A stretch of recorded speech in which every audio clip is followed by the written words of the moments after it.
Saudi আরব নিয়ে থাকা মানে আমার যত ধারণা ছিল আর কি, প্রত্যেকটা ধারণাই হচ্ছে ভুল প্রমাণিত হয়েছে। মানে ভুল প্রমাণিত কীভাবে, মূল যে একটা ধারণা জানতাম যে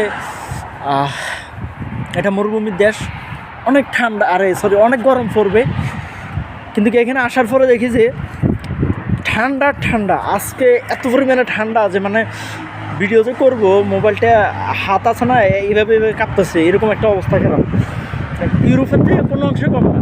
আজকের টেম্পারেচার হচ্ছে 5 ডিগ্রি, রিয়াদে 5 ডিগ্রি, তাহলে অন্য যেগুলোতে বেশি কী অবস্থা। আর বাতাস মানে অবস্থা খারাপ, এখানে কুয়াশা তেমন নাই, এখানে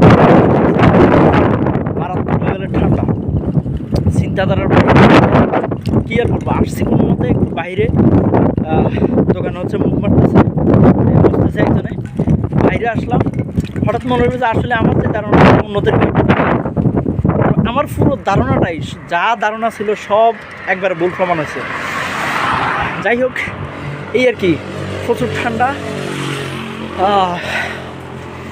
ইউরোপের ফিল পেতেছি সৌদিতে। এখন শুধু এখানে বরফ পড়া বাকি আছে, স্নোফল হওয়া বাকি আছে, মাঝে মাঝে কিছু কিছু জায়গায় স্নোফল হয়, এটাও শুনছি।